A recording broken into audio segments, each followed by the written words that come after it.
জাতীয় ও আন্তর্জাতিক সূচির সমন্বয় করতে গিয়ে ঘরোয়া লিগের সূচি পরিবর্তন সম্ভব নয়, তবে ভবিষ্যতে এসব নিয়ে ভাবা যেতে পারে। তামিম ইকবালের অসুস্থতা নিয়ে আলোচনা করতে গিয়ে এই মন্তব্য করেছেন বিসিবি পরিচালক নাজমুল আবেদিন ফাহিম। বিকেএসপির মাঠে খেলা থাকলে পর্যাপ্ত বিশ্রাম পান না ক্রিকেটাররা, তাই বিকল্প ভাবনার কথাও বললেন এই বোর্ড পরিচালক। হোম অব ক্রিকেটে সাবেক ক্রিকেটাররা খেলছেন স্বাধীনতা দিবস উপলক্ষে প্রদর্শনী ম্যাচ। রোজার দিন আর কন্ডিশন সব মিলিয়ে 10 ওভারের ম্যাচে আকরাম, নান্নু, সুমনরা মাঠের বাইরে বসে খেলা উপভোগ করছিলেন ক্রিকেট অপারেশনস চেয়ারম্যান ও প্রধান নির্বাচক।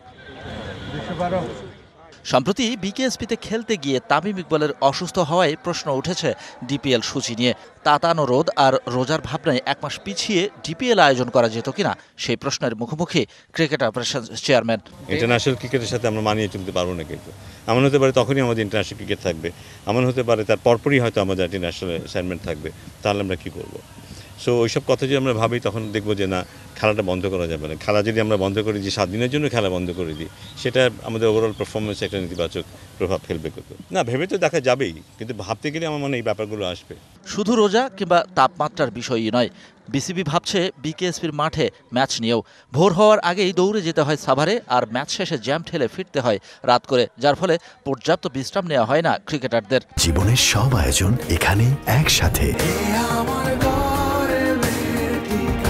আমার মনে হয় সেই দিকে আমাদের চোখ দেওয়া দরকার, যে খেলোয়াড়দের যথেষ্ট রিকভারি টাইম পায় কি না। এখন রিকভারি টাইম বলতে আমার যদি হতো ঢাকার মিরপুরে একটা মাঠ, এর কাছে ধরে আরও 2টো মাঠ আছে, খেলার পরে সহজে সবে বাড়ি চলে যায়, সারা ভালো করে ঘুমায় এবং পরের দিন সকালে ভালো করে আসে। সেটা কিন্তু হচ্ছে না, কিন্তু যখন বিকেএসপি দিয়ে যেতে হচ্ছে খুব ভোরে এবং ফেরত আসছে অনেক রাতে। রোজার মধ্যে ডিপিএল শিডিউল ক্রিকেটারদের জন্য সমস্যা। চলমান আসরের শুরুতেই এমন মন্তব্য করেছিলেন তামিম ইকবাল। সেই মন্তব্যের সাথে বিসিবিও একমত, ভাবছে বিকল্প ব্যবস্থাও। বাট ওর সম্পর্কে যেরকম খবরটা শুনেছিলাম একেবারে শুরুতেই, সেটা একেবারে আশা করিনি। Shahan Papon, DBC news, Dhaka.